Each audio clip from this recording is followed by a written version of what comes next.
What's happening? Merry Thursday to you. So I think I'm gonna spend this month talking a lot about, hey Monique, how you doing? So I think I'm gonna spend a lot of this month talking about owner operator stuff. I think because I spent the last, I think it's the beginning of this year, primarily talking about everything regarding dispatching in general. And yes, we still do classes, all the same stuff. That's what B Logistics is. That's what my channel is a dispatch company, but I also have my own trucking business. So yesterday, I had a couple of people DM me when we were talking about the difference between CDL and non-CDL. And I think that live went pretty well. So then today I was just like, you know what, I'm gonna talk about new trucks versus old trucks. Okay, so right here in the picture, this is a glimpse of just a few of the trucks that I have or have had over the years, and I still had 3 more trucks. I appreciate the likes. I still have had 3 more other trucks outside of these trucks since 2016. Okay, so I had a couple different owner operators here and there, stuff like that over my time, having an own trucking business. But, from my experience of 2016 until now, especially with all the new changes when it comes to DEF, the engines, post-COVID, the shortage of parts, stuff on back ordered, all that kind of stuff, right? So to me, I think this question goes around a lot on different circles and stuff like that when people look and get into the industry. And I mean, the principle still applies. I'd even say for box trucks too, but I'm not going to really go into that today. I'm pretty much just focused on for my Hotshot gang. So if you know somebody who's in Hotshot trucking, if you want to get into Hotshot trucking, or you know somebody who already is in Hotshot trucking, right? Just make sure they've been in the industry for years and they've had a array from different trucks. Okay, so let me go over the trucks that I have and I have had. So I'll make sure I number them right? So my first truck, I had a 2009 Ram 3500, the 6.7 liter, 2009. Then my second truck was a 2005 5.9 liter, 2005. My next truck after that was a 2018 that I got in August. It was one of these white trucks right here, right?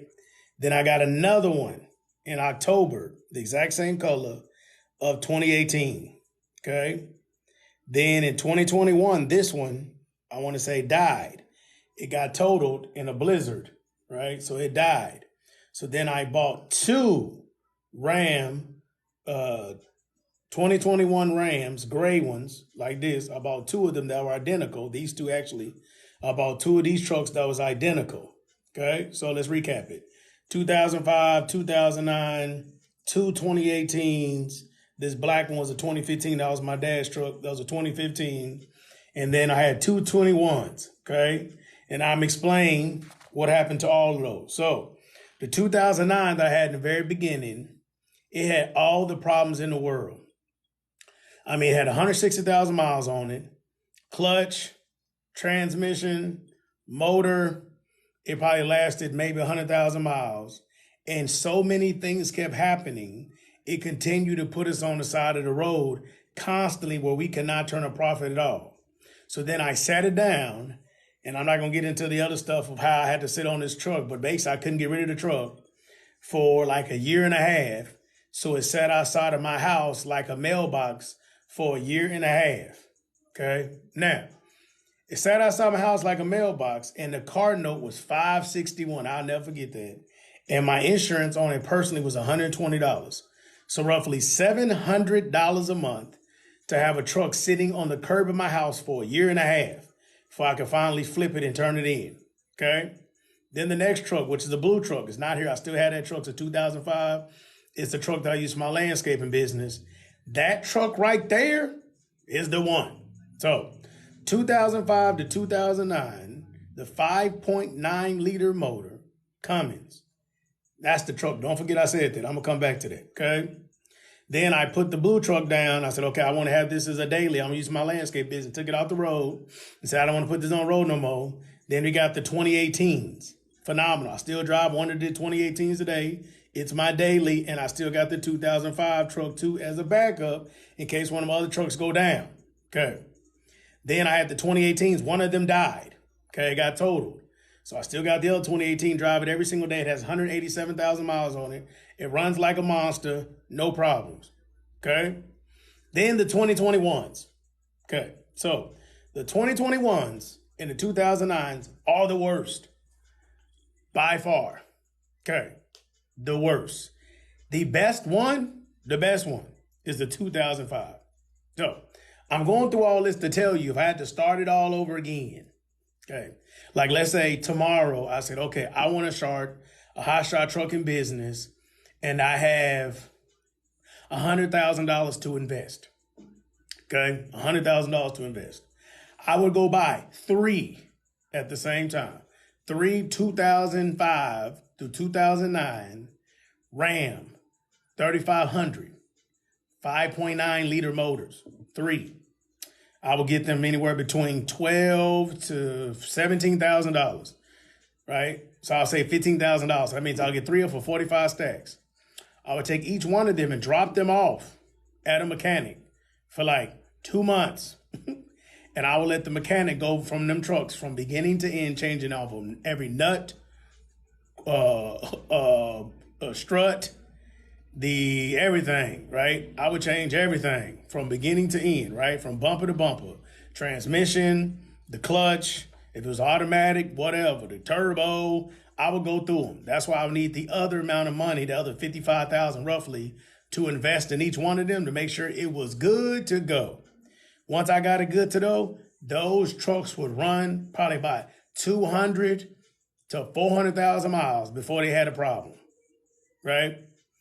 That's what I would do. No def, none of this worrying about deleting something, no worrying about the emission problems, the computers that's going wrong with them, the brain of the truck acting stupid, none of that, none of it, right? So right now, one of my 2021s has 210,000 miles on it.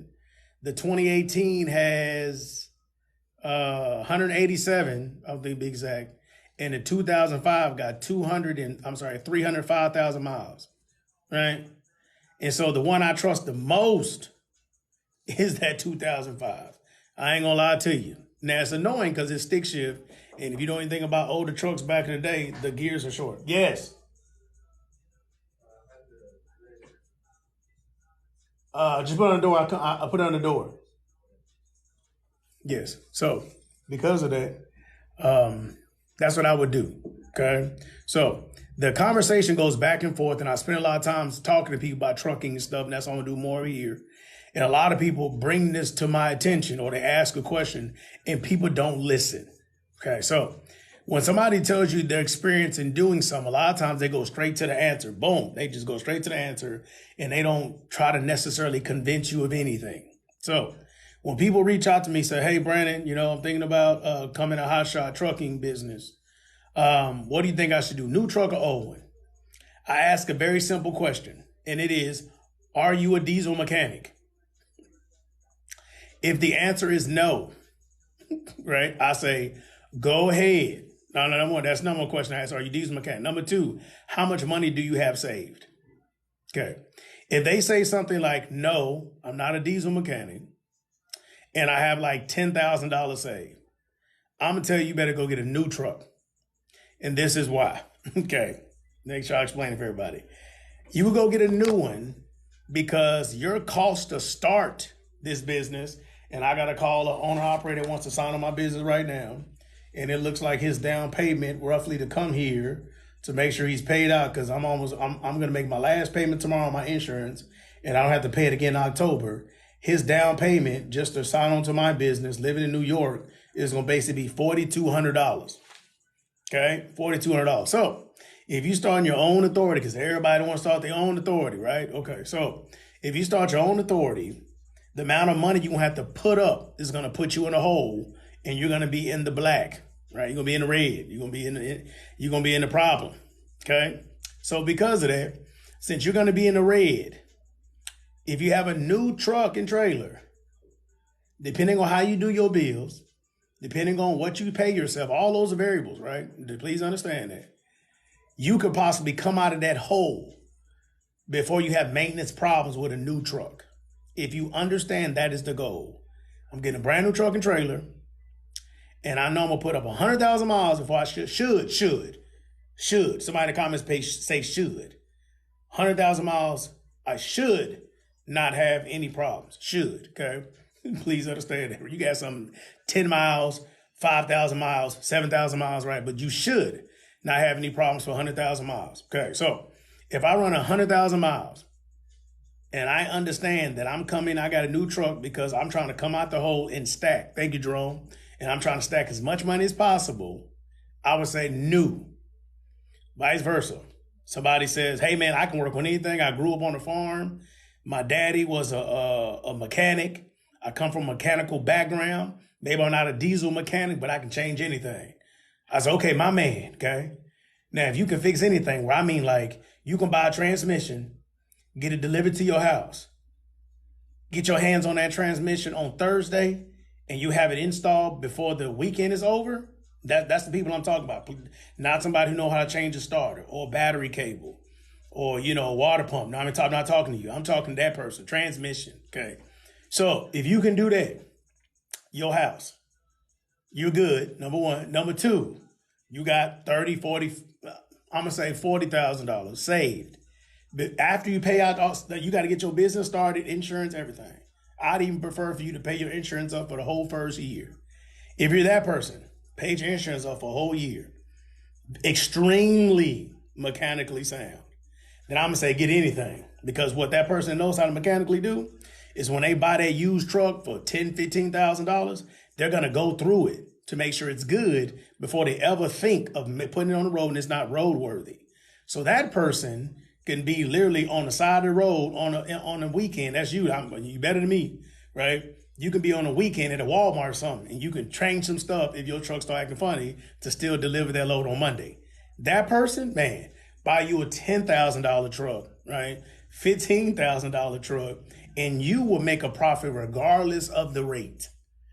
And so that's what we find ourselves into, is that people that have been in this industry for a long time understand rates change and fluctuate constantly. You can't do nothing about that. Yes, you can get a dedicated customer. Yeah, you can do, I understand all that. Okay, you do whatever you got to do to try to keep the lights on. But the industry is going to go up and down. But if your cost to operate is low, you can survive regardless. Okay, so again, so do you have anything classes? Yeah, I have a mentorship when it comes to being a trucking business or running a trucking business, but I have classes technically for dispatching. Okay, so in that regard, regardless of where you find yourself on that coin, if you're in a stuck situation, the best thing I try to tell people to do is you have to learn. And this thing when you put learn, right? You have to learn how to make money in multiple avenues in trucking besides driving. I don't care if you drive, if you own the truck and you have a driver in the truck, okay? You still need to have multiple avenues on how you make money if you want to have a successful trucking business and make it, because you're going to have accidents, mechanical problems, stranded, tow bills, drivers quitting, fluctuations in insurances year over year, like all these freaking problems, Lord have mercy, problems that are always coming all the time. They will never cease in a trucking business. Somebody sick, fell on the drug test, getting in a fight, getting hurt, all that kind of stuff. You just hit the link in the bio and you go to the courses or DM me, and it's the Black Edition. That's my next in-person training. Okay, so a lot of things that I've learned as being a trucking business is what made me think, you know what? I need to leverage all my experience, right, in having a trucking business and just dispatch clients. Because this is why. In Texas, depending on who you talk to, this is all, you're going to get an owner-op situation anywhere between 70-30 split, 75-25, 80-20, or 75 or 85-15. That's kind of like normal. If somebody doing a 90-10 split, they don't know what they're doing. Okay, so anyway, 85-15 split, you make the owner-operator pay for himself. Okay, so if I bring somebody into my business and I'm getting 15% of what they put up, it's almost better. Somebody write this down. Somebody should say better. It's almost better for me to dispatch that person like a hotshot and charge 10% to them as a dispatch company. Number one, I have no overhead. Number two, I'm not held liable in any problem that transpires, right? And now if something happens to you on the side of the road, that doesn't affect me in general. So I can sleep better. I don't have near the problems. I don't have to worry about getting into problems with DOT, the FMCSA, none of that, because now it's almost better. So when I tell people that I have a trucking business and a dispatch company, this is why. Because I mentor and I help a lot of owner operators become their own dispatch company. But this is the thing you need to take away from this, okay? You can pretty much run a piece of crap trucking business and make money, which means no website, no sales, no customer service, no anything, no processes, no systems. You just get truck trailer insurance and you drive and you don't get no problems and you don't overspend your money. You got a trucking business and can't nobody tell you nothing, right? You try to do that same foolishness or lack of structures and you want to have a dispatch company, it ain't going to work. Because if you have a dispatch company that's actually going to make money, similar or more money than you driving trucks every single day, you have to set it up like a real business.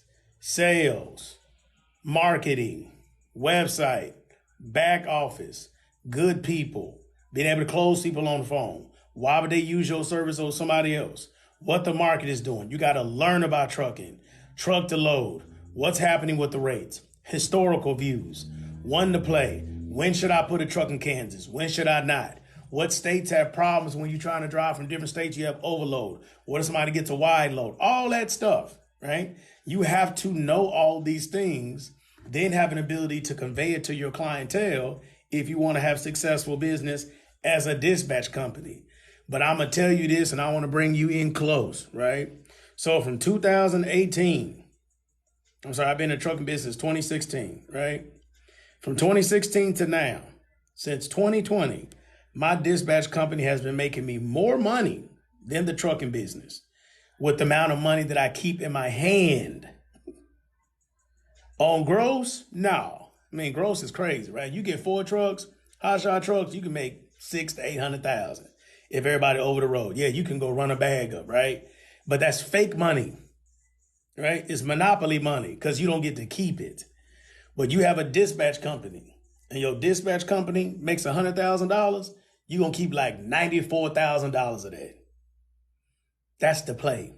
So for my people who want to have a trucking business, say the guy wants to lead it and his wife or whoever's helping him, the guy needs to handle the day-to-day operation of the trucking business. Get your wife to dispatch other people, like dispatch your trucks, yes, and dispatch on the side. That is the only way that I can tell you to this day that I am still in trucking and made it after all those years of the ups and downs of trucking. Every day, I ain't gonna lie to you, I think about shutting down my trucking business every day because I'm kind of like it's almost a waste of time to be making gross in this down market and stuff like that.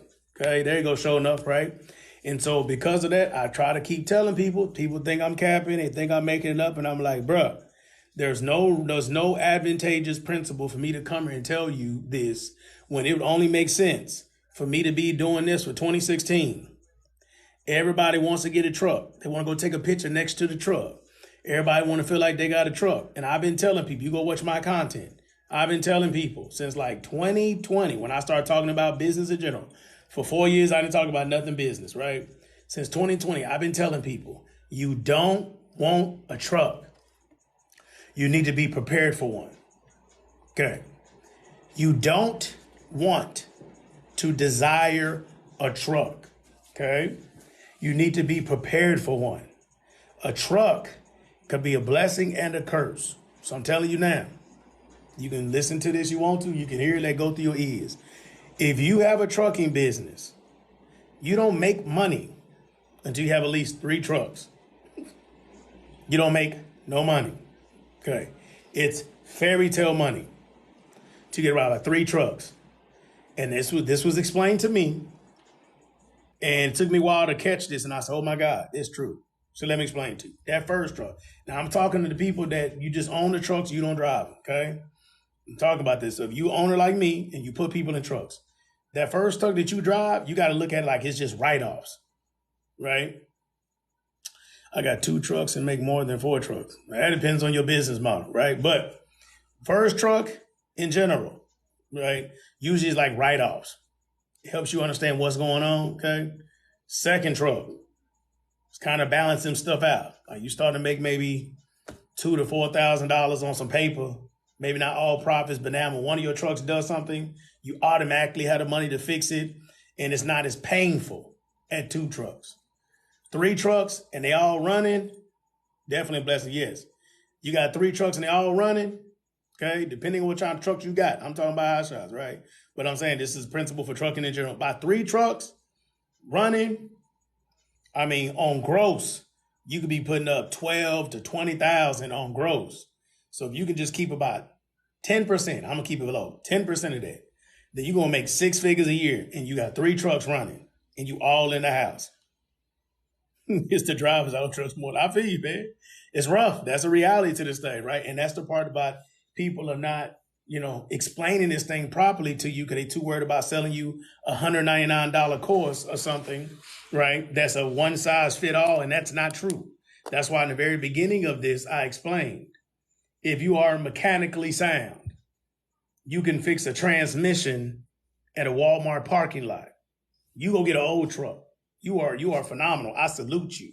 I wish I was you. Okay. I wish I was that mechanically sound. And then on top of that, you could be that person. But if you got drivers on the road and they're not that person, it's still going to be problematic when they're 1,100 miles away from you and they truck break down. Okay. It's still going to be problematic. And you got to go get them. You got to go through all this stuff. So that's what I'm saying. If you are mechanically sound, you can do the old trucks. Right. Okay. If you are not, get the new ones. What my brother say? Man, when I had FedEx Freight account before they folded, I was bringing home. Oh, yeah. That's saying if you get a plug, right, drivers quit the money. Oh, that's right. If you get a plug on any type of direct anything, that'll transform your business. And that's the part that's sexy about having trucks. But if you're just looking at getting a truck, trailer, insurance, and a driver, and you throwing them on the low boards, don't expect a lot of money to come in with less than 3 trucks. You know what I'm saying? So like, if anything, if you are so financially prepared for this and you are prepared for a truck, I tell you what I tell everybody. Don't buy 1 truck unless you can buy 2. That's going to help you save your life, right? So right now, and they folded, couldn't get on. Yep. If they folded, yep, sold my truck. Yep. I want to do dispatch day. You should. Mr. Peabody, you should, man. That's for wisdom, bro. I appreciate your family, right? What do you think about semi trucks? The principle is still true. Just in general, like I have a mechanic that's here. Like I have a partnership with a mechanic shop that's in the city of Houston. So I've already got to the point now. I've learned enough about DEF and all that kind of stuff where I can kind of tell my driver what it's doing. But now I just digress because my mechanic has been a mechanic for 41 years and I'm 40 years old. So every time something happens, I just go straight to him. Hey, man. And I act like I don't know nothing because we've been together now for 2 years and I know he's a straight shooter. And I just go to him for everything. And I let him, plan my steps accordingly. So if you guys are not mechanically sound, I would say you should invest. I wish it was a real microphone. Invest into a mechanic shop with somebody, somewhere, a mechanic shop, to have you a mechanic that's a partner with you, not just a mechanic you like, right? But I mean like a real partner with you, and you're going to be where you need to be. What if you are the one driving? Do you make enough money? Well, you're going to have a lot of the profit. So most people pay their driver, right? I'm going to try most people pay their driver anywhere between 22 to about 30%, right? So if you're the owner operator, you're keeping that additional money, right? So that's up to you to keep it and figure out how to set your profit margins accordingly. This man tell you the truth. I appreciate your family. I'm in Dallas. I worked at DFW for the cargo warehouses, cargo vans, getting to it. Yeah, I mean, I don't really mess with cargo vans at all. To me, it's not advantageous enough. But I mean, if it's working for you, bro, definitely, I salute you. And anything you do that you're working is working for you. Okay. So I want to make sure that I make that be very clear to a lot of people. You're very welcome, family, right? Is that if you coming out here to get this truck, I would warn you. So then let's talk about the 2 truck reason. Okay. So this is the thing. If you got time to go get a brand new truck and you driving, okay, that you going to run that play. Cool. Right. Well, you need to get an old truck and a new one. So if you're going to go out here and get a 2022, 2023, I understand that. Well, then you need to go get a 2005 to 2009 as the backup and go get it for like like I said, maybe $8,000 to $15,000. Put it in the shop. And as you're making profits from that first truck, take a little bit of that money, like an escrow, maybe $100 a week, $150 a week, whatever you can afford. Stack that money up. Take that money, put that money on that truck and have it at the mechanic shop. Just keep working on it. And you want to go from bumper to bumper. It may cost you $7,000 to $15,000. I ain't gonna lie to you, to make the older truck be road worthy. Somebody in the comments put road worthy. Now, I want y'all to learn that term from me, because when I heard that term a couple of times, I didn't know what that term meant. I didn't know what it meant because I was ignorant, not knowing. Okay, so thank you, family. So roadworthy is different from you test driving it. So this is what I did. My 2009, my very first truck, somebody said, make sure it's roadworthy. I said, okay. I didn't know what that meant. Okay. I called myself driving it fast, banging through the gears, going to reverse like 25 miles an hour, stomping on the brakes, trying to bust figure eights. And I said, man, this truck is solid. This is a good truck, right? That's what I thought. Took it to a couple of my friends, driving it. This is a good truck. Okay. Looking under the hood. Don't know nothing. Just looking. They got oil in it. I'm just looking like, yeah, it's good. It's not making no noise. You know, put the hood down. I think I'm ready to go. We go pick up about 3 loads and it starts coughing down the street, right? Because why? You cannot mimic a truck driving it normally, what it looks like when it's pulling 20,000 pounds. Okay. You cannot mimic that. It's pulling 20,000, your trailer, 5 to 10,000 pounds. You got a 10,000 pound load on it and you going up and down some hills or some mountains and you driving that truck. Whatever amount of pressure that's escaping in any regard is going to show up on the side of the road, on the side of a mountain, and that truck will start coughing. You on the side of the road. I want you to remember when you watch this live, I told you, if you get something used, make sure it is road worthy. Okay. I had to learn that the hard way. So because of that, and I have multiple businesses, my philosophy I just utilize today, right, is very simple. I get them new. And now what I've learned, this is years in the game. Okay. Now what I've learned, because, you know, learning is very progressive in trucking, money, financially, you grow in different arenas and stuff. Now what I've learned is that you need to pay that joker off in 3 years. After you pay it off, get rid of it. Or after 3 years, it becomes your old truck. Okay. And I'm explaining it. So anybody in these comments that's been in truck, you know, I could be charging y'all hundreds of dollars for this, but I feel like just helping some people out today. So I hope you was here from beginning to end. If not, I don't know what to tell you, right? We're going to do Q&A after this. Okay. So this is the thing. You get the truck. Let's say you go get you a Ram, right? Because I'll do nothing but Rams, right? Whether that's right or wrong, that's what I do. Okay. You go get this truck for $70,000. Let's say you go get it, especially in this day and age, and everybody think they some hackers or some scammers. So they be like, oh, get this line of credit, go get this line of credit, you know, boom, no transactions or something. You can go get, you know, $50,000 and all that kind of stuff. Info free, the application. Yep, that's right. Thank you, family, right? So because of that, you go get a truck for $75,000, okay? 3 years. I'm telling you right now, you need to try to pay that mother of it off. I know that sounds crazy and all that. I understand that. But the reason why this sounds crazy is because when people get in trucking, they're negating the original principles of business. And it's what it is. If you went to a bank and got a loan for a brick and mortar business, like, oh, I want to start a restaurant, I want to have a tanning booth, something like that, right? It is normal for people who start a brick and mortar business, okay? It is normal for them to work 18 months to 3 years and not pay themselves $1. So I'm telling you that same thing, depending on how you got your business set up, depending on your money, depending on your spouse, maybe you got roommates. I don't know your situation. That's why when people are trying to get information, it's cool to get information for free. But a lot of times you may need a person to give you information for your particular situation. Okay. So if you can pay this joke off in 3 years, let me tell you, it's going to bless your life. Okay. $75,000 truck. You put some interest on there. It might be, I ain't gonna lie to you, it might mess around and be $100,000, right? Depending on your interest rates, like 10% interest on like an $80,000 truck. You know what I'm saying? And then go, right? So, excuse me, let's say you do that. We're going to use it as an example, okay? So you say your thing is $100,000. You pay that mug off in 36 months. Your car note, your truck note, sorry, it might be $2,900. I know people like that's crazy. I understand it, right? But if you pay it off, let me tell you what happened.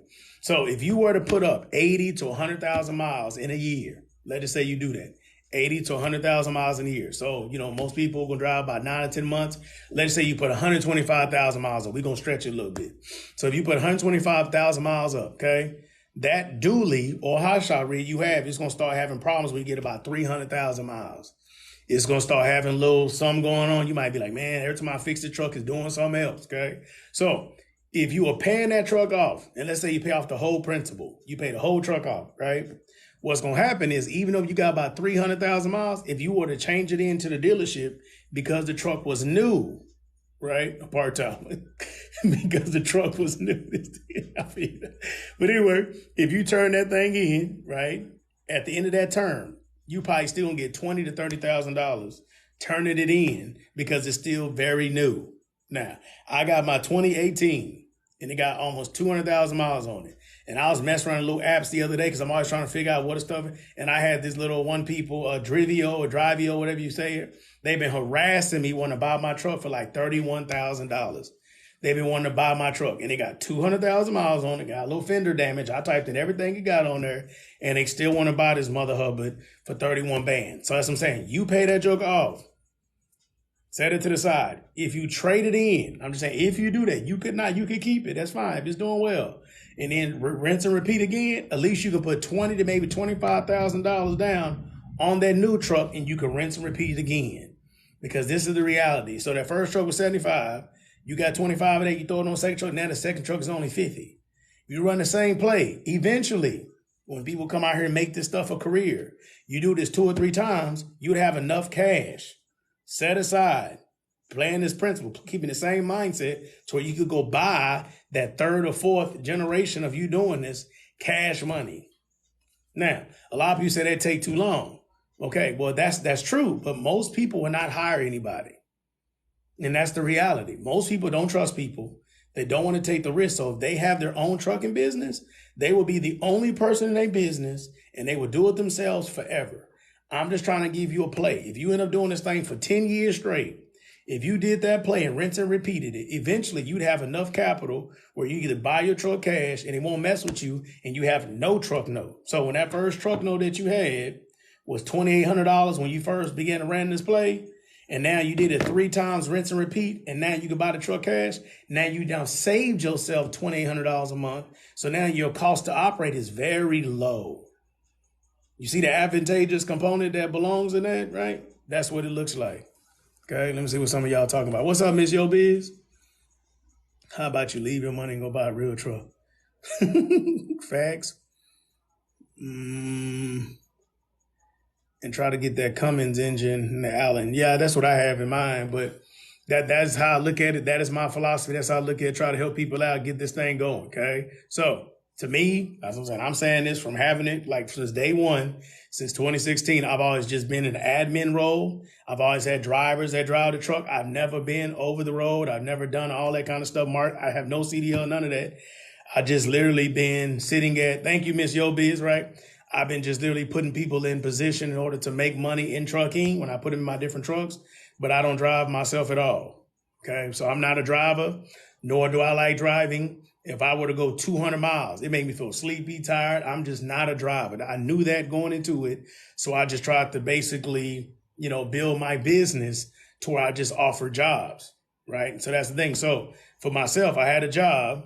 Yeah, I'm hiring currently right now owner operators, but in my job, right, I had read books. I've been a retail manager for a lot of years, right? So I've been a retail manager for a lot of years. I help people do all kinds of stuff, right? But I had read 18 books because I had knee surgery, right? So I had knee surgery. I had to learn how to re-walk again because my knee was all tore up and everything, right?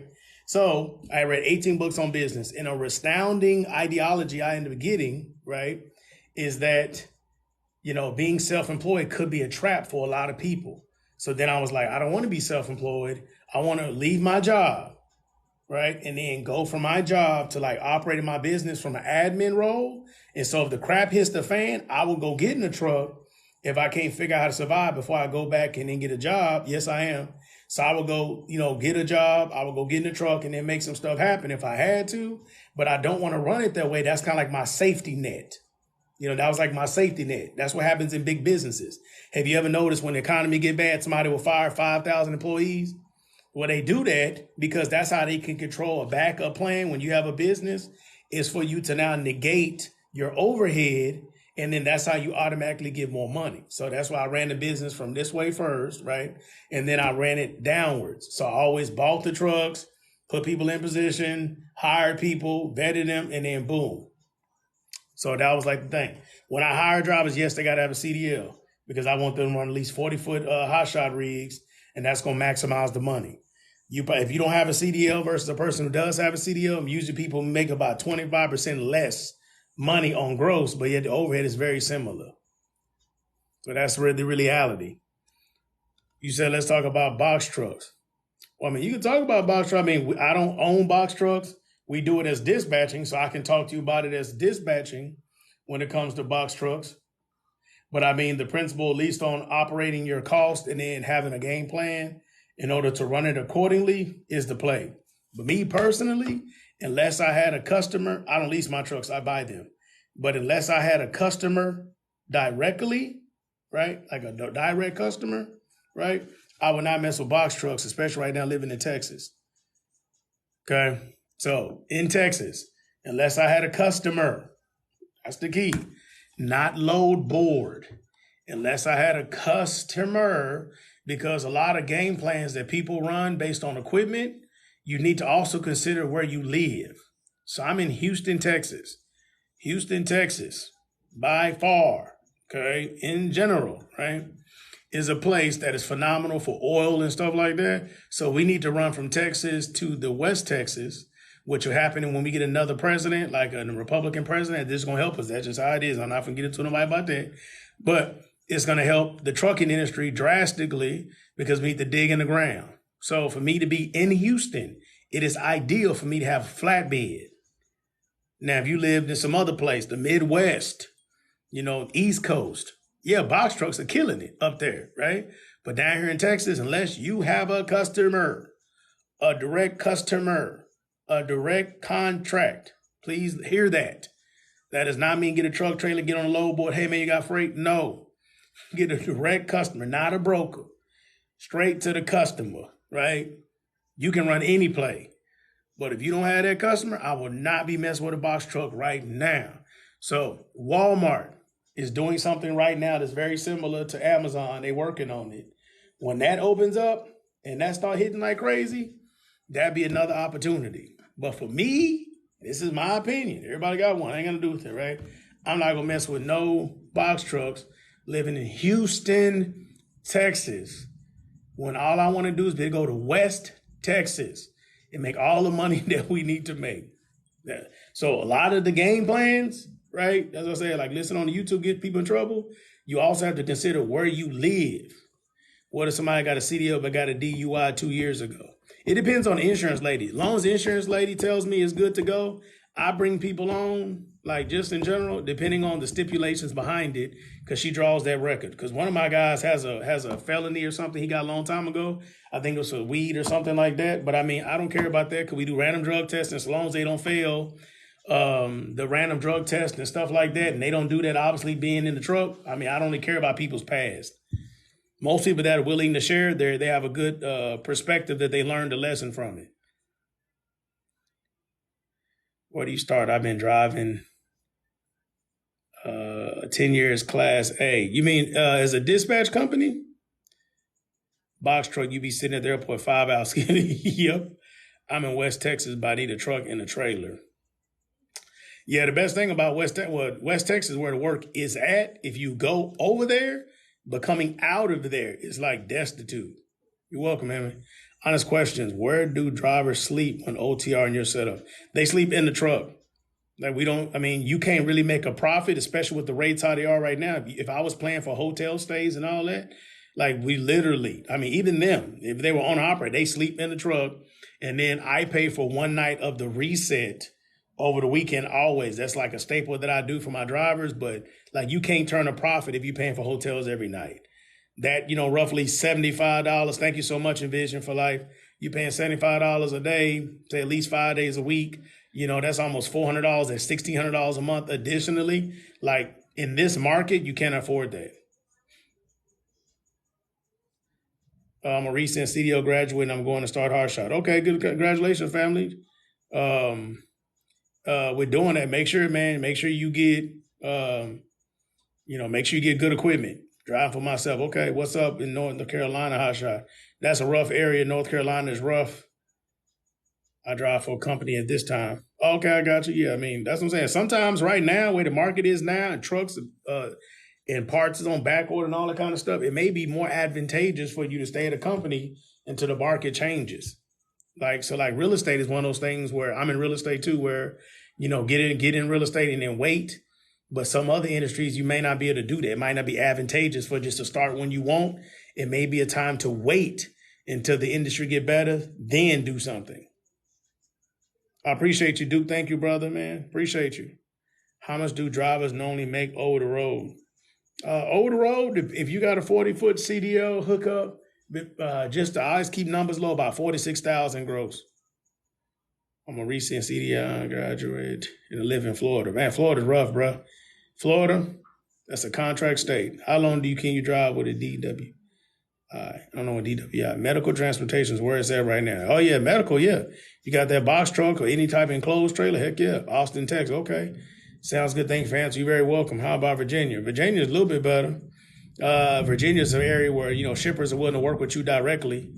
How do you feel about leasing your truck for Hotshot? I don't believe in doing that with the truck because the money's in the trailer. So I would never lease a truck for somebody to utilize in any regard. Like it's almost like committing suicide. Camper hauler here, our company's doing good at the moment. That's good, family. Congratulations to you. I love to hear it, man. I'm saying because it's hard right now, so it's good for you. How about California Hotshot? Oh, heck no. California, oh Lord, terrible. Fuel high, traffic bad. Y'all, California state is tripping on owner operators. I would move. If I live in California, want to start a trucking business, I would move. Truck prices outrageous. Yes, they are, Mark. They are. How do you know how long to wait? Wait till the market gets better and check the insurance prices because you can reach out to like a Progressive or like an underwriter every about 4 to 6 months to get them to do your background and see what it'll be for you to start a trucking business. Wait for that number to go down. Wait for rates. You can literally go look up. You can Google DAT trend lines, DAT trend lines. You can Google that and see what the flatbed national averages are doing. When flatbed national average starts staying over $3 a mile, that's how you know it's going to be a good time. I own my own Hotshot in NC and it's rough, but I got direct company. Yeah, that's good, brother. That's where it's at right there, man. Getting that direct customers, that's where it's at. I mean, even though it's rough, you get that consistent freight all the time, lease coming out. If anything, I'll be trying to figure out what you can do to try to bring on more owner operators if the company has more capacity and try to, bring on some people to your Hotshot business and let them lease under you, do like a 70-30 split. That's what I would be doing.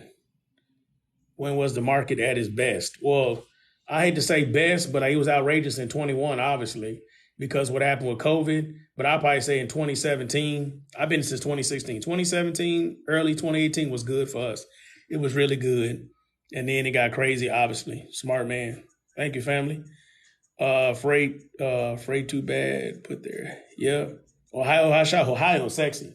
That Midwest area, woo-wee. That's where we run all the time. What do you prefer as power and reliability? Okay, so somebody gonna crucify me with this one. I like Dodge, but I'm slowly starting to get away from Dodge just because the parts, everything's on freaking back order right now. Like I got a turbo out right now, and my driver can only drive the Southeast region of the United States. We can't run on the mountains. And I've looked in every state, 3 or 4 people looking for me right now, 2 or 3 dealerships. Every turbo I need is out of stock right now. So if I had a Ford right now, I probably wouldn't have that problem. I'll be able to get that truck fixed faster. So just because post-COVID, I've been thinking about Ford a little bit because of the problems when it comes to getting parts. But previously into this, I would say Dodge, because one thing that you find out being a Hotshot carrier is that there is no scale at the scales house at picking up loads, right? There's no scale. So it's often to get a load you think maybe 14,000 pounds going to be is 21,000. So if your truck can't handle that, you just blew up your transmission real quick. Would it just would be a problem or an incident that, oh, we didn't know it was that heavy, sorry. And they're not going to give you anything for it. You just blew up your transmission because the load was way too heavy. And that happens often. I probably say by about 5 times since I've been in the industry, we've taken our Dodges and rescued Chevys and Fords that were both in the same series as us to get them out of a situation because they just literally couldn't pull it. Like a Ram 50, like a Ram 3500 is really like a Ford F450 instead of a 350. So a lot of people back in the day was getting the 350s and they would get stuck sometimes behind a load because it was heavier than what it should be at the shipper. But I mean, it's just like if you weren't paying attention to your trailer when they were loading it and they was loading it kind of low, if you weren't paying attention to that and you start pulling it, you get 50 miles, 80 miles away from the shipper and you start going on some hills and your truck, de-escalates to 30 miles an hour, you know that load was way too heavy. So like for that, the Dodges have always come to the rescue. But in the current, that's why you got to always adapt. Like what you did before doesn't necessarily mean that's what you should continue to do. But right now, if I were to go get a Ford, I get a Ford F550, or I'm sorry, F450. Yeah, that's what I would get if I had to go get something today because of the parts are just getting ridiculous when you can't fix stuff. Let me see. I need a Class A in good company. I have a truck. Yeah, I mean, depending on where you live and all that kind of stuff. Can a 2500 work with a 40-foot trailer? Man, that 2500 ain't gonna be able to do nothing for you. That 2500 with a 40-foot trailer with a Class A, that trailer probably 8,000 to maybe 10,000 pounds. So you probably gonna put on there safely 6,500 to 8,500 pounds worth of freight. That's terrible. And you ain't gonna make and that's wasting time. You need that 3,500 family. It's better for you to get because even if you got a 40. Probably it'd be better for you to get like a single axle 40, because at least that way you can still probably pull 10, 11,000 pounds. But if you got a dual axle trailer and it's 8 to 10,000 pounds, you're not gonna really be able to pull that much with that trailer. I'll be worried about blowing something in that motor. Florida, maybe use cars to get out of. Yeah, I hate that idea. That ideology right there, I hate that, bro. When I first started my trucking business, that's somebody told me to do. So unless you got a plug at a Copart or like a small dealership, it ain't worth it to move cars. Especially you got a 40-foot trailer. You can only take 2 cars. It's not worth it to move cars because the problem is that you go on Central Dispatch, if that's the only plug you got with cars, them 2 cars gonna pay you $1. Freight would do that, right? I hate that philosophy because then on top of that, the cars, when you get them, that's when people get in trouble. Sometimes the people don't talk about is that when you get these cars, a lot of time person get a car and then get some freight. And I wrote an ebook about this. If you go get freight, you don't know how much it costs. It might be $60,000 worth of freight, and you go get a car for $50,000. But your insurance policy is $100,000, and something happens, you got a problem. Just that simple. And cars be $80,000, $90,000, $75,000 car you just picking up, and they pay 50 cents a mile. But that's a problem. You don't know how much the car is valued at, nor do you know how much the commodity, because brokers only tell you how much a commodity costs when it's at the higher end of your policy. Usually 85 to 90% of your policy, they'll say, hey, this is a high valued commodity. Please be careful with it. But it could be $75,000. You go get a $50,000 car, and your insurance don't cover you. Now the insurance gonna look for that $25,000. And I say that because I've had wrecks. I've had people try to steal some stuff. I've had commodities flip over on the freeway. So I'm just telling you it can happen. Something happened to that commodity. I don't like that. Plus the insurance is high. I have yet in the last 3 years when I get on like Clubhouse and I argue with people and stuff, I've had anybody prove to me that using Central Dispatch can turn them enough profit to cover their insurance only on running freight and cars. Not one person. Now, if you got a plug, a repo, an insurance company, a Copart paying you $1 car, that's different. I'm telling you, the variable that changes is if you have a direct customer. That you can do anything you have a direct customer. If you just relying on load boards, I don't care what load board it is, that's a bad philosophy because the overhead is too high. You'll be better focusing on getting direct customers. Not as a matter of fact, on my website, we have a shippers list for Florida, and it's very good shippers list. I'll go get a shippers list or get with somebody to learn how to make your own shippers list for you and your family, and I will get to call in to get a direct plug to give me $2 a mile to get the heck out of Florida. because that's something you can control by effort and it doesn't cost money. That's what I would do. 2015 was amazing. What was website? DAC. What was website? What website? I'm kind of lost. Ohio got those lows. Yes, they do. GMC 35. Yep. Cummins. Yep. The swing from Dodge to Ford every 7 years. That's interesting. That's interesting. I don't know. You're very welcome, Billy, because Dodge is winning. Let me see. Check. What about the? Yeah, man. I tried everything for my Ford, for my turbo, man. I tell you, yeah, Dodge Ram 3500. Yeah, can you degrade the trailer? You can, but non-CDL, you're not gonna make the money you need to make. Insurance companies are way too high right now to be coming in the industry already limping. Like, if you don't have a CDL, you're coming into this industry knowing that you're gonna make less money. Like, I would not do that at all. I don't like cargo vans. What about aftermarket turbo? I used them before and it worked out pretty well. I'm looking at that too right now, family. I'm looking. I'm trying to find whatever I can get, and I have not been able to find anything yet. Tandem axle, best with class A. Yep. 40 with bet. Yep. And get some Dexter axles. Check on eBay of dirty diesel. There. Oh man, I'll pre-order my brother right here. Yeah, work help me out.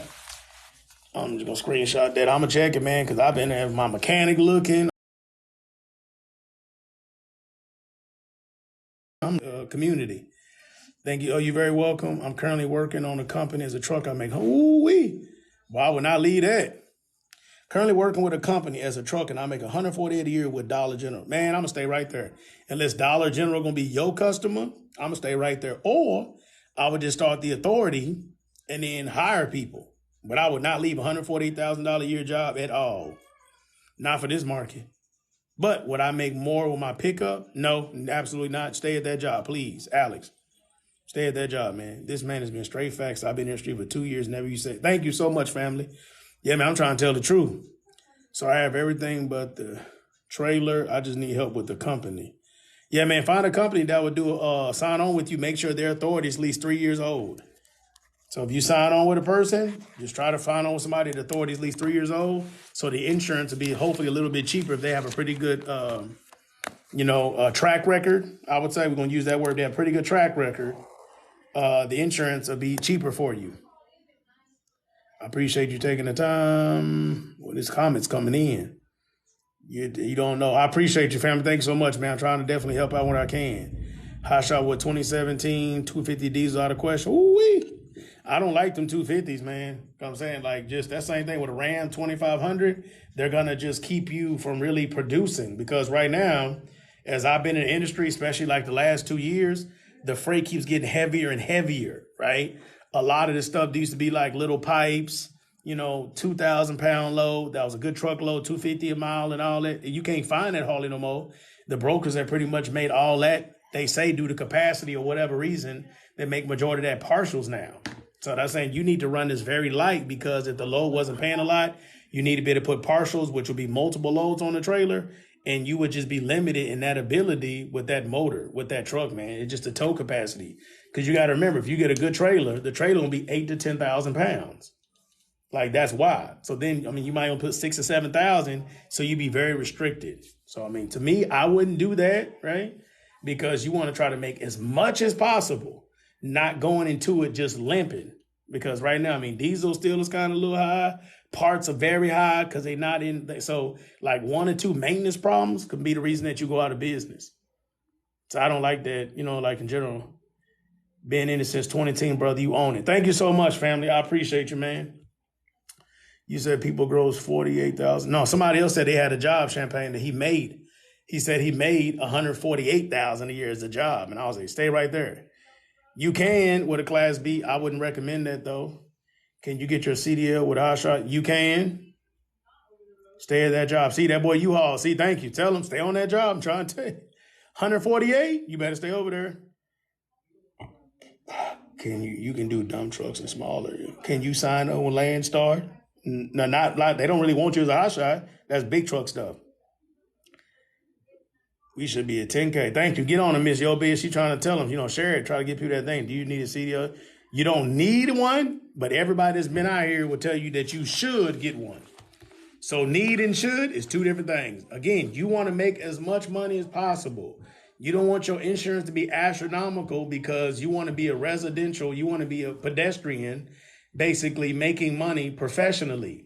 So when you get a Class A CDL, you become a professional, right? Professional driver that's driving commercially.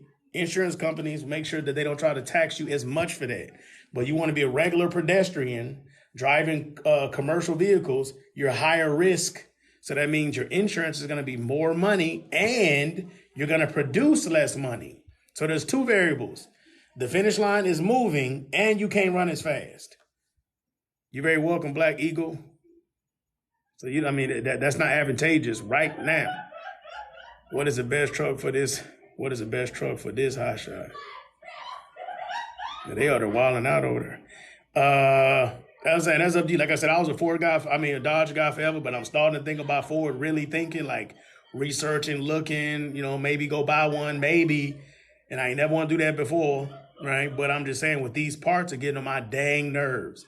So like when I went back, when I tell you about these 22 trucks that I bought, I took one of them back that had less than 30,000 miles on it because the check engine light constantly kept coming on and they constantly did not have parts in stock. So I ended up trading this truck in, had to put $6,000 on the truck in order to trade it back into the dealership.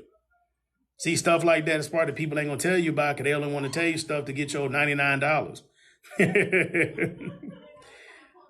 Do you prefer team or solo? That's a good question. When you first start off, if you got somebody that you can run team with, that's smart, man. I'm telling you. A lot of these older cats, I probably got some older cats in the comments that have been driving big trucks for a long time. You find the older cats, 50, 60, 70 years old. They'll go get a truck, run team like crazy. They'll be gone for 2 or 3 months at a time. They'll run team until they pay the first truck off. Then they'll get the second truck, but one of the trucks is already paid off. That is a phenomenal business model to do. As soon as you get that truck, you're in a hole immediately, right? Immediately, bruh, go run a play. To me, that's genius. Maybe 6 months, 9 months, y'all doing it together, you could pay that truck off. That's smart because instead of you putting up 600 miles, if you got a phenomenal dispatcher and you just killing it, you putting up 500 to 600 miles a day, right? Now you put up 1,000 miles a day. If you're running $2 a mile, 1,000 miles a day, $2,000, 5 days a week, let's just say you're making anywhere between $8,000 to $10,000 a week. You could afford to put about $1,000 on that truck note every single week to pay it off. That's a genius way of running it if you can do that, just so you know. Now, I was saying Landstar does have, no offense to nobody, but Landstar is not looking out for nobody, right? So I work with brokers as a dispatch company, and that's cool, but you can't build no business model off trusting no broker. I'm saying that with all the love in my heart, right? Because the broker they got their own business, you your own business. So if you're looking at teaming up with somebody, you need to get a direct customer. So if you're doing Hotshot, you need to be hitting up these transmission shops. You need to be hitting up these little pumps, valves, pipes, pipe yards, containers. You need to be banging out the pavement and try to get a direct person that's going to pay you directly. Don't trust a broker to do nothing for you. Now, big trucks, that may be a little bit different. And that's what I'm saying. Every equipment type is kind of like different rules of engagement. So definitely big trucks, they want to get customers too. But I'm saying a big truck driver with an older truck that's pay off their insurance, and their overhead operating costs maybe $1.25. They hook up with a broker that's paying $3 a mile, they're good. Hands down, they're good. But you get somebody out here that get a brand new truck, trailer, big truck, and their cost to operate is $2, $2.05, and they put somebody in their truck, they have no profit margin running $3. That's why you need to generally get with somebody to help you figure out what your cost to operate is based upon your strategy. So the strategy you think you want to exercise in operating your business, it's intelligent to get with somebody to help you make a business plan so you can understand the expectation of the profit margin when things are going correctly. That's why good information, free information, internet is cool. But you still, please hear that, you still need to get with a person. I'm telling you, all the money I spent doing stuff the wrong way, looking back, I would have spent $10,000 at least before I started my trucking business for somebody to tell me half the stuff that I did wrong because I spent way more money than that doing stuff that didn't make sense, that was stupid. I told y'all, I had a truck sitting outside of my house that the engine busted because I didn't know anything about roadworthy. The truck was $700 a month, and it sat outside my house for 18 months straight. That was $12,600 it cost me for me to walk outside my door every day and look at a truck that I could not get off from under me unless I was to roll my credit. And it sat outside for literally 18 and a half months before I had time to flip it. If I would have known what I know, I would have paid somebody $10,000 not to go through that. And one of these days, I'm gonna go over the whole story on why it happened, how I got broke, how I tried to go to a shop. They only took cash twice. I had credit cards. They wouldn't take it. I'm gonna go over that story with y'all at a later date to help y'all understand how many problems you can run into out here with not having a game plan. I might miss some of y'all, man. How I start my own Hotshot? How do I start my own Hotshot? I got a CDL. You just give it a compliance company, bro. They'll set you up. What's up, Aunt Manny? All this information, you should be subscribing. Tell them, Miss Yo Biz, you should, because I'm going to start doing a whole bunch of stuff. We get to 50 subscribers. I'm going to teach people how to do Hotshot. I'm going to teach people how to dispatch. I'm going to teach them to do a lot of stuff just for subscribers only to help people get this thing running. My brother, I've been driving for 30 years. Good Jules, blessing. Oh, man. Ooh, 30 years. Wow, that's a blessing. And y'all need to go follow this person right here. Go follow him. See that? Y'all, we need more of this wisdom right here. Good day, sir. All are here. Hey, how you doing? Miss Jules. They will never keep your picture. Yeah, exactly. That's what I'm saying. Too hard. Yeah, man, you can't trust them, man. I mean, no offense to no brokers. Like, we need them. They serve a purpose industry. I understand. But for Hotshots and box trucks, that's why I created the freight traffics map and all these other kind of tools that we make as a company, because they do not respect us. They don't give us the same love. We commercial drivers. We had to pay the same insurance. You guys put your life on the line just like they big trucks do, and they don't care, man. So don't be trusting these brokers. My brother just started his authority with 26, but yeah, man, heck yeah, right here. Woo-wee. Let me tell you, they keep pushing this thing back so much. Let me tell you what your brother need to do. He need to go buy this list on our website, okay? It's only $2. But I'm telling you, I just found out on Friday, we called all these brokers, talked to them. All the brokers, like 45 days ago, said that they take anybody from day one. Here it is, been like 40 days or something, and now 4 of the 25 people don't take people anymore. That's 30 days. So we have this list on our website under Carrier Document Resource. Hit the link in the bio. It's under Carrier Document Resources. It's a new authority broker list, and it's only $2. And it'll give you all the brokers that accept new authorities that are less than 30 days old. That's what we need. I mean, because everybody trying to push it back to 6 months, honestly. But I will go get this new broker list. How'd I get my CDL with my Hotshot? You got to look at your state regulations because they changed some stuff in 2021.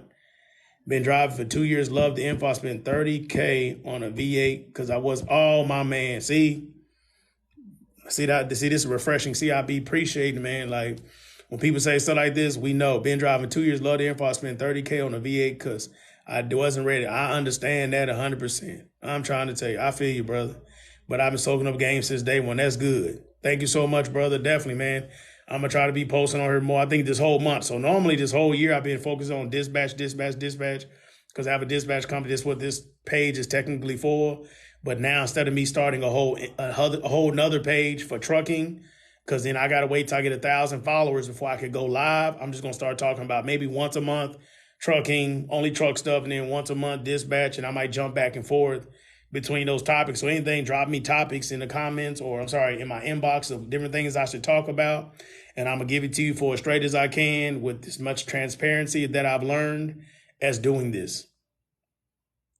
So, yeah. Okay, guys, it's going crazy. I appreciate y'all hitting that thing like crazy. It's crazy. Okay, but I'm about to let y'all run up out of here. We'll do another 10 more minutes because I got a meeting at 3:15. Okay, doing that now. His authority is only 2 months old. Yeah, because it's going to be a burden to really when you get to about 6 months, to be honest. And so with that being an issue, that's what he needs to do. Where is he located out of?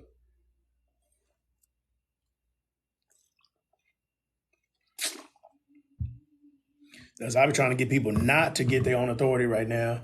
It's almost better to sign up with somebody. Currently, I mean, if you get a good deal, like an 85-15 split, right, with somebody, I mean, you probably make more money working with somebody else than you would your own business right now, to keep it honest with you. Definitely family. He was in Sacramento, just got back. Oh boy. Yeah, he was in the Midwest, which is good. But Sacktown, that's kind of rough.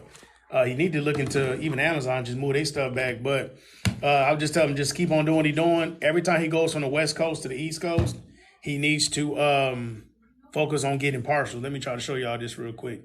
I'm gonna show y'all this on the freight traffic map. You can see what I mean. Let me see if I can turn this little background off. I appreciate y'all. This has been fun, man. I had a good time with y'all today. It's always very uplifting when I get a good audience of people that's engaging and stuff. Because at the end of the day, all we're trying to do is provide for our families and, not kill ourselves, and be good examples. That's all we're trying to do at the end of the day. Let me see if I turn this enhancement off. Let me see if I can turn this off. Here.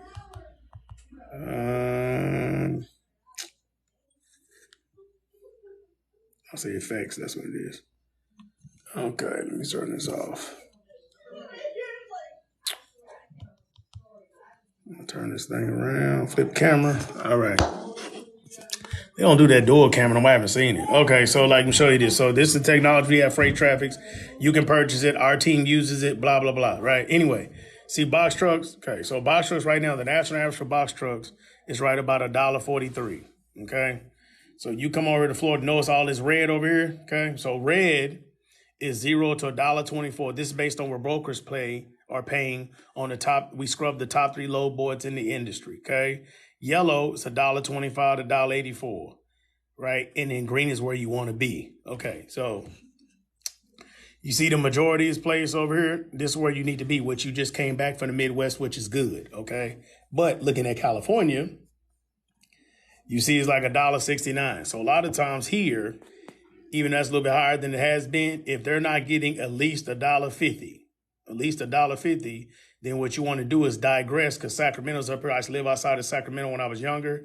You want to focus on trying to get 2 parcels that's at least paying $1 a mile to go from here way to the East Coast, though. Don't stop. Don't break them up. Don't go from, California to, drop off one in Oklahoma. Don't do that. Just literally wait to get 2 parcels to come from here and then drop off like in Ohio or Minnesota or Michigan or Indiana. Like you want to take it from one side to the other and drop it off, run over here. And then when you come home, possibly take 2 other parcels to come all the way back home. That's the best way to do it. Based upon these rates, what's going on, that is the best philosophy to have. So tell him that, tell his dispatcher that, or if he dispatch himself, that's the best thing to do. Because then you got the Hotshots right here. Got a Gooseneck 40. Do you have any thoughts on renting out the trailer? Oh, I love renting out trailers. I love that. That's a wonderful way to make additional funds. I love that. Depending on what your market is doing, you can now rent out trailers accordingly to what your market is doing. Oh man, I ain't got my paper in here. I had it in my house. Okay, so basically I'm gonna give y'all a play. Y'all want to play? Somebody say, yeah, give us a play. I'm doing a little bit too much, but I'm gonna give y'all a play. Somebody say, give us a play. I'm gonna give y'all a play. Cause I've been enjoying this for a while with y'all. Yeah, give us one. Okay, Magic, I'm gonna give you one, right? Okay. So this the play. If you want to rent out trailers, you need to find out what your market is doing. Your market is based upon your area. So like in Houston, I'm in Houston, Texas, right? So what you need to do is look up other large companies that rent out trailers and call them and figure out what their pricing is. That's how you determine the market rate.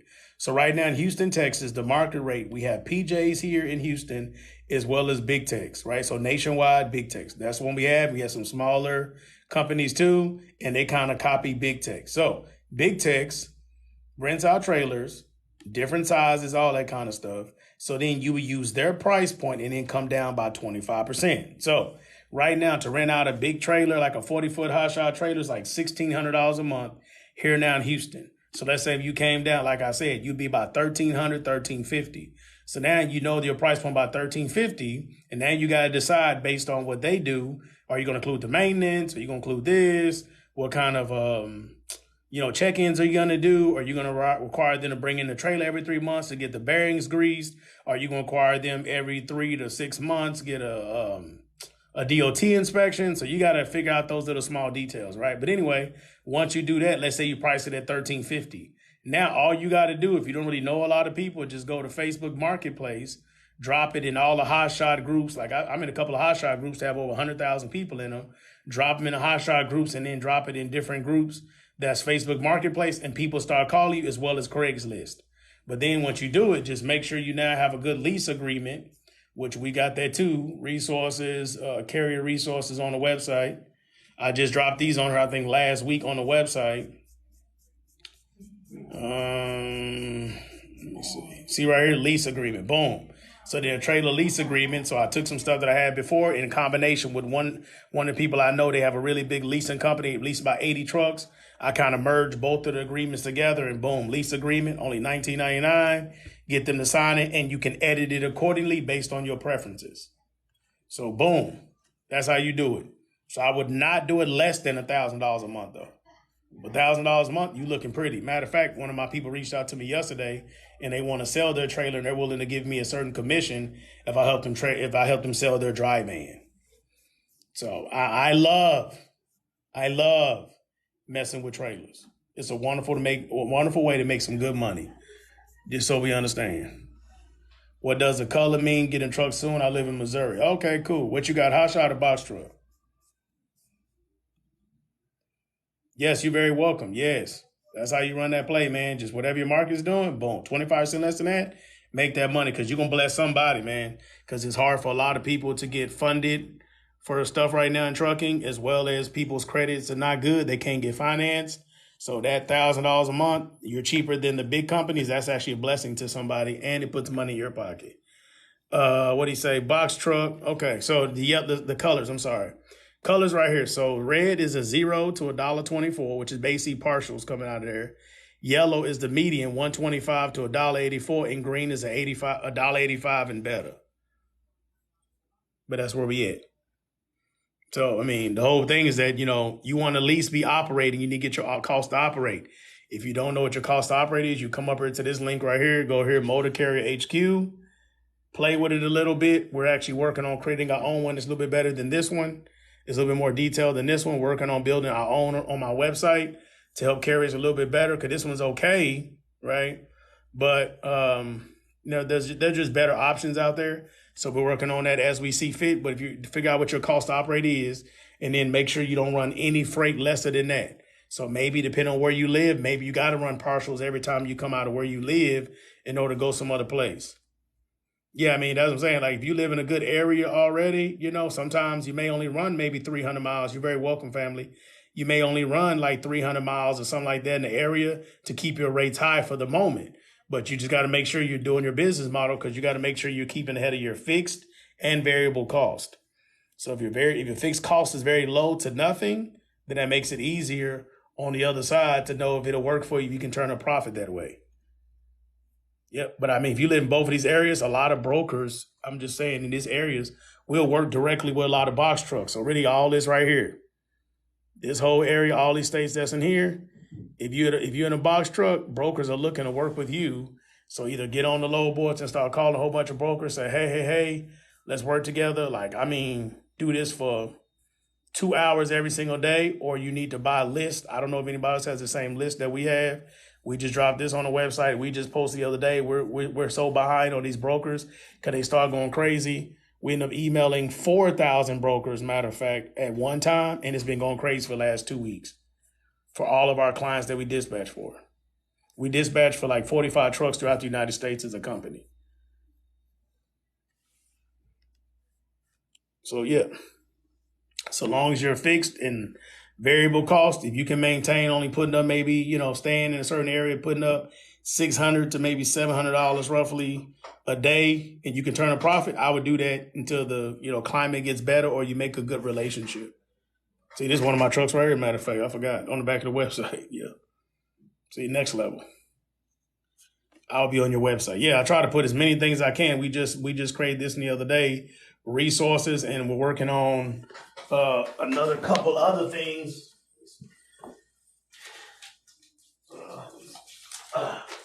Working on a couple other things right now as we speak. We have an app coming out, but even we got this little list right here we're trying to create before working with a dispatcher checklist. We're coming out with that for every single equipment type. Then I made a Run a Hotshot course, like how to dispatch Hotshots, and we just have this one right now in Spanish that we should be releasing pretty soon. So we have a lot of things coming, and I should be working on, and I need to be getting back to work since I'm saying all that stuff. I just got overwhelmed saying like, oh boy, I'm behind on my work. But anyway, I gotta let you guys go. I appreciate y'all. You know, I loved the engagement with y'all. I had a good time with y'all. Hopefully I'll be back. If anything, some TikTok people DM me or follow me on Instagram. DM me like a topic or something I should go over. You know what I mean?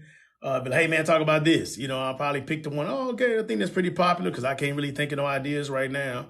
And I might turn it back on and go over some stuff on Monday around about the same time. We'll go in about an hour and a half just talking about some stuff if y'all want me. Okay, so yeah, appreciate y'all. Grace and peace to you. If you're driving, be safe. If you're starting about trucking this business, make sure you get all your numbers, man, from your trucking, your ELD, food allowance, you know, escrow account. Like really think about this business to make sure it's going to be profitable for you before you come out here, because it's a sad reality for people to, you know, come out of pocket $15,000, $20,000 and then they go out of business in 3 months. Like that's heartbreaking, man. Hello, I'm looking for a dispatch job. Oh, I don't only the dispatchers I hire ones that have taken my in-person training. Then I turn around and rehire them if they want to work for me, because it's a way for me to train them according to our systems first. So yeah, that's actually the only people I hire are past in-person training students. So right now we have 7 dispatchers. I'm hoping to have 10 by the end of the year. B Logistics LLC TV. I wish. I wish. Maybe one day, you know what I mean? Just sit back and do Q&A for 2 hours a day. That's what I would do too. Just Q&A. Don't ask a question if you don't know, if you don't want the answer. You know, a good channel y'all should go follow. You know, since some of y'all like information and stuff like that, I love this guy. What's his name? Blue Ribbon Logistics. There are some guys that have what's it called?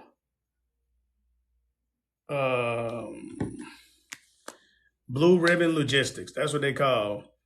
He's like a fleet manager. Sometimes the owner's there, but I mean, they probably have some of the rawest, realest content telling people what to do. And they have like a podcast and they talk on live a lot. And I really enjoy their content because there's some people that I can look at too. So they're being very honest in transmission. Yeah, she's sweet too. I like her too. I love her energy. She always giving you raw to the thing, showing you everything on the computer. I like her. She legit too. But yeah, like follow people that's just willing to go live and then do a lot of Q&A. That's how you're able to assess a person's knowledge is Q&A when the community, you know, is the person answering questions and stuff.